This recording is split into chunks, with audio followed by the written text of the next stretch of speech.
Why do growing businesses love working in Slack? Let's ask Christy at Ari Bikes. Running things in Slack saves me so much time. AI summaries save 97 minutes per week. What say you, Rox from Gosney? Slack helps us build community, it helps us build connection. Your partners, vendors and customers all in one place. Take us on home, Ashley from Caraway. If we didn't have Slack tomorrow, I would explode. Well, let's not let that happen. Visit slack.com/podcast to get 50% off Slack Business Plus.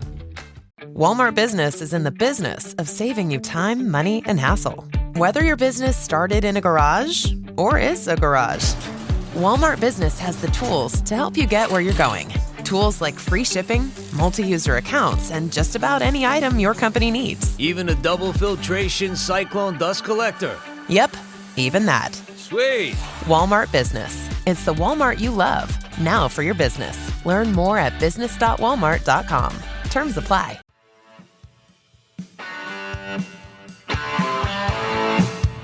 You're listening to Achtung Millwall, broadcasting from the beautiful South Birmingham. Accept no substitute. Hello dear listeners, welcome to Achtung Millwall. My name is Nick Hart. You're listening to the number one Millwall podcast, of course. And it's a return to league action this coming Saturday after the diversion, if you can call it that, of the FA Cup third round exit, of course, up there at Turf Moor, 5-1. The distraction that is the FA Cup, sadly these days, is now off of our agenda, and we come back to Championship League action versus Watford at Vicarage Road. 12:30 kickoff this coming Saturday. I shall be there, dear listeners.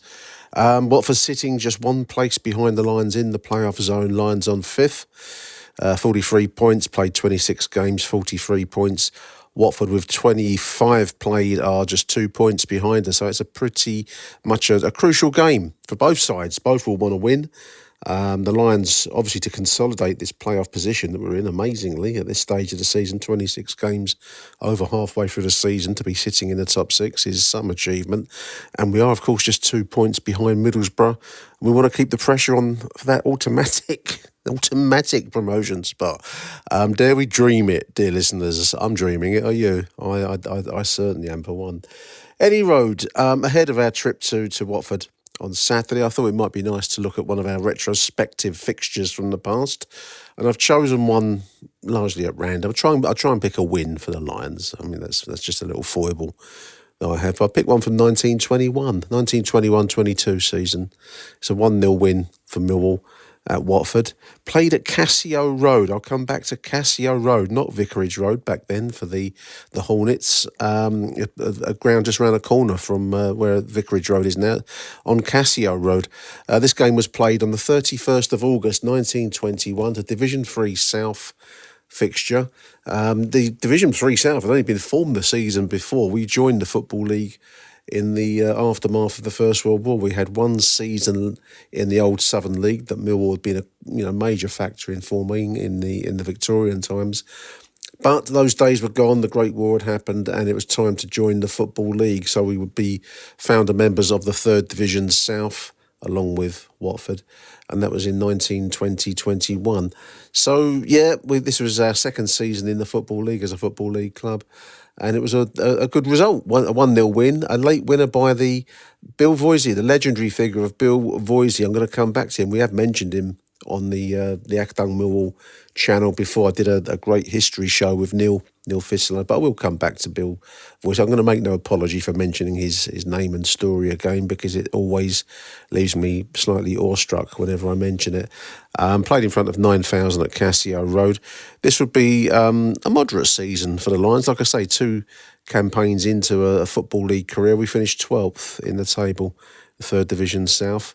Managed, of course, by another legendary figure. These are the Voisey and the manager Bob Hunter are figures from our days on the Isle of Dogs. Bill Voisey, scorer of the goal, who we will come back to, born on the Isle of Dogs. Bob Hunter, Scotsman. And dare I say it, we always seem to do well under Scottish managers, dear listeners. Major figure in the formation of the club across the glory years of the 1890s and early 1900s. Bob Hunter would be the only manager to be in place for so long, he would actually die in office. He died, I think it was the age of the early 70s in 1933, but a major name, and a name that I was actually glad to be able to crowdfund a plaque, one of these memorial plaques on the side of the Den. Do have a look at it next time you're at the Den, listeners. It's the one that's right by the entry gate as you go in off of John Barrowson Way, not Zampa anymore, but John Barrowson Way. There's a series of tiles, but we managed to get one for Bob Hunter. I thought it was just really nice to be able to commemorate these kinds of big names from the past. One of the reasons why I like to do these shows is it's a chance to mention names and players and events from our history. I think it's important, personally speaking. Your Millwall team in this 1-0 win at Cassio Road: Joe Lansdale, goalkeeper, Jack Fort, Bob Thompson, Bill Voisey, Jamie Riddell, Bill Stanton, Matt Hopper, Charles Sutherland, Alf Moole, Joe Walters and Joe Dorset. Now I do have a press report. This is from the Daily Express, dated the 1st of September 1921. A short report. Mill defeat Watford close on time, leaving it late is the main headline there. Watford 0, Millwall 1. Before 6,000 spectators. I think the attendances back in these times were guesses rather than actual accountancy figures, so to speak. Some reports say 9,000. The Mill history site says 9. The local press, the Daily Express, says 6,000. So 3,000 difference. Was 3,000 spectators between friends, dear listeners. So before 6,000 spectators, say the Daily Express, at Cassio Road yesterday evening, Mill beat Watford by 1-0. But the play was very close and interesting. Watford brought in Smith for Hamilton, and Mummery took the place of Wilkinson, Watford players there, who was injured on Saturday. Moole and Sutherland found places in the Mill team, and Fort resumed at full-back. The first half was most remarkable for pace. The young players in both teams were too flurried, that's a good word, too flurried at the critical moments, and their mistakes caused by over-anxiety contrasted strongly with the well-studied methods of the older players. So youth getting flurried, getting over-anxious. I think that's the old story, isn't it, listeners? Fultz played finely against the Watford left wing and also placed well to his forwards. Sutherland, after rapid exchanges, put in a shot which went only a few inches wide of the mark, and Moole, who came near to scoring for the visitors, but Watford retaliated with heavy pressure. But although they made many commendable efforts, the interval arrived with a blank score sheet, so 0-0 at the break. The second half was also keenly fought, says the Daily Express, but chances were allowed to slip owing to a lack of steadiness near goal. There's nothing new in this life, dear listeners. Lack of steadiness in front of goal. There were plenty of brisk play and several clever concerted runs, but it was not until 6 minutes from the finish that any score was made, when a corner was forced by the visitors and the ball was sent to Voisey, who promptly beat the Watford goalkeeper and won the game for his side. 1-0 Millwall, and that's the end of the Daily Express report. So I thought we'd have a quick look at the venue, Cassio Road, dear listeners. Watford actually moved to Vicarage Road in 1922, so this would be one of the last fixtures, the last season at Cassio Road, but just around the corner in actual fact. Still, to some extent, still there with the West Hertfordshire Sports Ground, although it's more, just a sports club now rather than any kind of football venue. But it was home to Watford from 1898 to 1922. Also another club, West Herts Football Club, well, since 2004 they play there. In the early 20th century, Cassio Road was used for athletics, cricket and football. By 1920, spectator facilities included a pavilion and covered standing areas on the western touchline and a covered terrace behind the northern end of the pitch. When football was played at the ground, duckboards were used on two sides that were left open for cricket. I think it's mostly a cricket ground now, as well as other, tennis and the like, from what I can see on Google. Anyway, Watford were elected to the Football League in 1920, and the first league match at Cassio Road was a 2-0 defeat by QPR on 4th of September 1920, watched by 10,000. The ground's highest league attendance was 13,000 for a local derby versus Luton on March 25th, 1921. In 1922, Watford moved to Vicarage Road. The last league game at Cassio was played on the April 29th, with Watford beating Gillingham 1-0. The ground remains open as a sports venue, says Wikipedia, and it is to this day the West Hertfordshire Sports Ground, which is not far around the corner from Vicarage Road. Now then, dear listeners, I thought it might be worth just picking out, as we do on these shows, a number of players. I'm going to start with Bill Voisey, and I make no apology. I've mentioned him a few times, I think, across these shows over the years that we've been doing it, and there certainly is a great episode with Neil that I did a few years ago now, a Mill History show where we paid tribute to Bill Voisey. Now, I found a great site. It's the Isle of Dogs History website. I mean, it's well worth a look on this site, just if you're interested in any kind of history of the area at all. It's got loads and loads of content. But this article, and I will stick a link to this, is a little article about Bill Voisey, the Millwall footballer from Cubitt Town on the Isle of Dogs, by a chap called Mick Lemmerman. I'm going to shout out to Mick Lemmerman. It goes into the many families and the links of the area on the Isle of Dogs. It's got published, kind of reproductions of census records, all sorts of things. It's got family details of Bill and his father, a hammerman on the shipbuilding works on the island. They've got the family details there. His profession was listed on the census of 1911, as professional footballer, which, as Mick says here, is an unusual profession to list. Other members of his family: Alice Jr., professional cook at the jam factory, which must have been Morton's, where the club was founded. Mary, his sister, cutter in the sack factory, which Mick says was very unpleasant work. And then youngsters, Robert and Ellen. So, yeah, it's got details of the family, photographs of the various streets on the island, and all sorts of great details. There's a photo of Bill starting out with a local side called Millwall St John's. Obviously, Millwall Athletic and Rovers then. Athletic were the big club on the island, but there was quite a few other smaller sides, and there's a photo of Millwall St John with Bill in it. He would join eventually pre-First World War Millwall, but was drafted into the army and would rise to become a sergeant in the Royal Field Artillery, and was awarded medals for his bravery at Passchendaele. He was awarded the Distinguished Conduct Medal, the Military Medal, and the Belgian Croix de Guerre. Now, that's quite a collection of awards for bravery, dear listeners. There's a little citation here that Mick has listed in this kind of biography of Bill Voisey. So, Sergeant W. Voisey, William Voisey, 187th Brigade of the Royal Field Artillery, brackets Millwall. This citation is dated the 3rd of September 1919, so after the armistice. It says he came to France with the division. He frequently acted as battery sergeant major and invariably displayed marked gallantry and resource, particularly during the retirement after the 21st of March 1918, when the battery sustained many casualties from hostile fire. His fine example and disregard of danger contributed largely to the withdrawal of men and guns. He always set a fine example of courage and cheerfulness to all ranks. Then I refer there to the retirement of March 1918. I don't know, anyone that has any kind of knowledge of the First World War, forgive me for slightly maybe stating what you know already. But in March 1918, the German Empire was at a critical point in the war. They'd been ground down by blockade, British and Allied naval blockade. There was a crucial window of opportunity. The Americans had just joined the First World War, but had not yet placed many troops in France. The Russians had fallen by the wayside with the revolution in Moscow.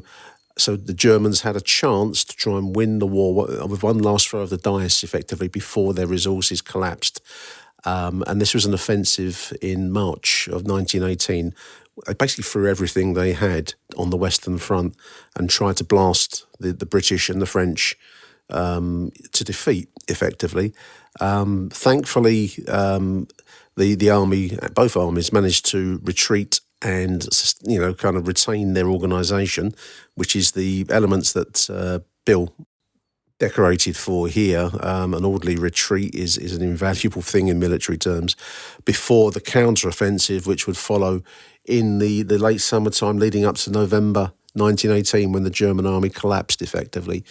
So this was a huge offensive by the Germans intended to try and win the war effectively with one last throw of the dice before, as it turned out, the counterattack began, I think, from memory, from July onwards, when their overreach on this offensive led to the eventual collapse of the German army. So Bill Voisey, war hero, the Belgian Croix de Guerre, the Distinguished Conduct Medal, and the Military Medal. You don't get those for nothing, dear listeners. When he came back after the war, there's a great cigarette card here, actually. Famous football captains. William Voisey, the sterling right half-back of Millwall, says this, awarded with the champion. That must be a sports or a comic or some football card. There's a picture of him there with his dark blue shirt. Well, it's black and white, but he would also go on to be capped for England in a post-war international versus Wales, and would play for the FA on a tour of South Africa. He would also manage Millwall, actually, in the Second World War. He would finish his playing career at Bournemouth, or Bournemouth and Boscombe Athletic, as they were known then. He then coached Great Britain at the 1936 Olympics, and he helped out at the Den during the difficult years of the Second World War. He was actually injured in the bomb hit on the Den, caused so much damage. His injuries meant he had to stand down as manager in the aftermath of that. He would pass away in 1964, and having moved out to Leytonstone, and a block of flats was named after him. This is a block of flats on Frank Whipple Estate, another major character in the era, another big Millwall fan actually, but not a footballer, but he was a local activist and heavily involved in politics in the area. But one of the blocks there is named Bill Voisey Court, and there's a picture of the plaque on the wall there, commemorating his career with Millwall FC as well as the British Olympic team, and his war record as well. Bill Voisey, major name, hero. I mean, you can't imagine footballers. I can't imagine myself. Let's forget about football. I can't imagine myself going through experiences like that and coming out on the other side to resume football. Neil's book, actually, obviously they're all relatively small paragraphs. I got into Bill's one in some depth there through the Isle of Dogs History website. But there's a great picture of Bill wearing his England shirt from that international in 1919. So Bill Voisey, 242 games spread across 1910 to 1923, with the First World War in the midst of that, of course, half-back. He scored 8 goals for us. His career took in Glengall Rovers, Millwall St John's, Millwall Athletic and Millwall, then Bournemouth and Boscombe Athletic, before he left to coach at Leytonstone and assist at Fulham. He'd also train at Millwall, coach, whatever you want to call it, in 1940 to 1944-5. Millwall hero. So Joe Walters, inside left. I've picked another name out from this team that played in this win there at Watford, an inside left, 1921 to 1922, just 25 games for Joe. But as I keep saying on these shows, these are great opportunities to mark players that are less well known. We may not mention Joe Walters again, and I just thought these are opportunities to name check blokes from the past here. Played 25 games for us, 1921-22 season, 6 goals. Born in Stourbridge, passed away 1923. Joe was a consistently able performer at inside or outside left, having served with the Royal Flying Corps during First World War. He was a pacey and powerful shooter with either foot, even at the age of 35 when he joined the Lions. Joe still exuded some ingenious creativity. Before the Great War, Joe had assisted Aston Villa in winning the First Division title in 1910. And after joining Oldham, he scored 36 goals in 110 appearances. Joe had barely settled into his stay at Crewe, having left the Lions, before succumbing to pneumonia just 13 days after his 37th birthday. Pneumonia, major killer back then in these good old days, listeners. Died just after his 37th birthday. Joe Walters, rest in peace. Another player, like so many of this era, like Bill Voisey, who we've mentioned already, whose service in the First World War is a part and parcel of their story. Final name I've picked here, Charles Christian Sutherland, Charlie Sutherland. Inside left, 61 games for Millwall and 8 goals. A Scotsman born in Brechin, 1898. He would actually die in Greenock in 1973, a career taking in Third Lanark, St Mirren, Millwall, Bristol, and then Merthyr Town and back to St Mirren to finish his playing career. Charles helped St Mirren win the Scottish Victory Cup in 1919. When the First World War ended, there was a huge surge in a desire for sport, escapism, and a number of tournaments, Victory Cups, they were called Victory Internationals, that we've mentioned already with Bill Voisey, were held. He won the Scottish Victory Cup in 1919 before signing for Millwall a year later amidst interest from Partick Thistle, Dumbarton and Morton. But he wanted to play in England. A member of the Lions' first ever Football League side against Bristol Rovers in 1920. He also won the Lincolnshire Hospital Cup.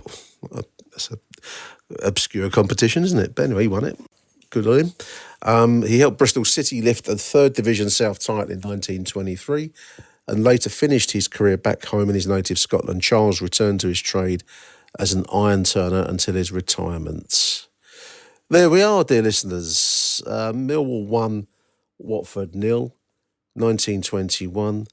Goal scorer, the major legendary name of Bill Voisey, in front of 6,000 or 9,000. Take your pick on that front. I hope you've enjoyed this little taster for Saturday's fixture. I shall be there. Do send me your voicemails after the game.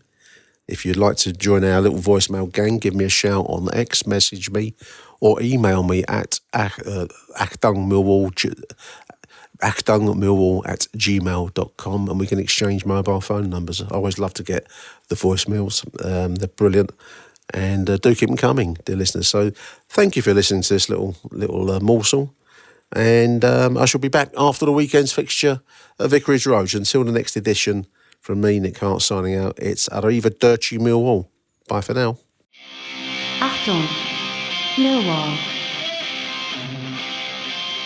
Who do you want to watch?